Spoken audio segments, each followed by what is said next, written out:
നിങ്ങൾക്ക് ഒന്നും ചെയ്യാൻ പറ്റില്ല എന്ന് വിചാരിച്ചിരിക്കുന്ന സമയത്ത്, അതായത് നിങ്ങൾക്ക് ഒരാളെ ഉപദ്രവിക്കണം അല്ലെങ്കിൽ ഒരാളെ ദ്രോഹിക്കണം, അപ്പം നമ്മളെക്കൊണ്ടൊന്നും ചെയ്യാൻ പറ്റുന്നില്ലല്ലോ അങ്ങനെ വിചാരിച്ചിരിക്കുമ്പോൾ, അങ്ങനെ വിചാരിച്ചിരിക്കേണ്ട ആവശ്യമില്ല. വേറൊരു കാര്യമുണ്ട്. കാരണം നമ്മുടെ കയ്യിൽ എല്ലാവരുടെയും കയ്യിലുള്ളൊരു സാധനമാണ്. അത് ഉപയോഗിച്ചാണ്ടല്ല, പെർഫെക്റ്റാണ്, പവർഫുള്ളാണ്. എന്താണെന്നറിയാം? നമ്മുടെ നാവ്. നമുക്ക് ഇഷ്ടമുള്ള നെഗറ്റിവിറ്റീസ് അങ്ങോട്ട് പറയാം, അവരെ പറ്റി നല്ലോണം അങ്ങോട്ട് പറയാം. നമുക്ക് ഇഷ്ടമുള്ളതൊക്കെ അങ്ങോട്ട് പറയാം. നമ്മളറിയാൻ പാടില്ലാത്ത ഒരാളാണെന്നുണ്ടെങ്കിൽ, അതായത് എനിക്കിപ്പോൾ നിങ്ങളെപ്പറ്റി പറയണം, ഇപ്പം നിങ്ങളെ അറിയാൻ പാടില്ലാത്ത ആളാണെന്നുണ്ടെങ്കിൽ അത് വിശ്വസിക്കും, ഉറപ്പല്ലേ? ആണോ, അവളങ്ങനെയാണോ? ആഹാ, അങ്ങനെ തന്നെ വിചാരിക്കുക. ഒബ്വിയസ്ലി അങ്ങനെ വിചാരിക്കും. ഒരു എക്സാമ്പിൾ ഞാൻ പറയാം.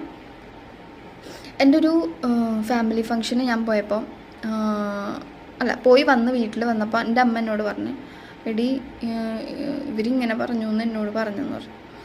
അപ്പം ഞാൻ എന്താ കാര്യം? അപ്പം അമ്മ ആകെ വണ്ടടിച്ച് നിന്ന് എന്നോട് പറയണേ കേട്ടോ. എങ്ങനെയുണ്ട്?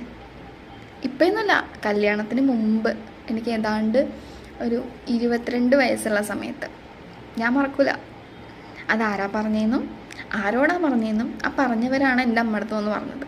ഇങ്ങനെയൊക്കെയാണല്ലോ പറയണേ എന്ന് ആണ് പറഞ്ഞത്.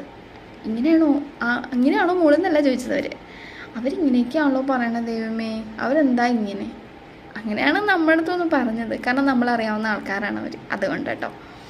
അപ്പോൾ ഇങ്ങനെ പറഞ്ഞ് നടന്ന് സന്തോഷം കണ്ടെത്തുന്ന സാഡിസ്റ്റൊക്കെ നമ്മുടെ ചുറ്റുമുണ്ട്.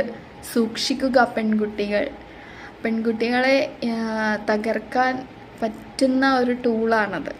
ഓക്കെ,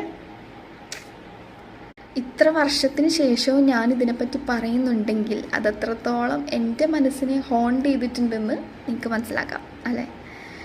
അതേപോലെയുള്ള ഒരുപാട് ട്രാജഡീസ് ഞാൻ അനുഭവിച്ചിട്ടുണ്ട് ഗൈസ്. വേറൊന്നുമല്ല, ഫാമിലി ഇഷ്യൂസ്, അവർക്ക് ജയിക്കണ്ടേ?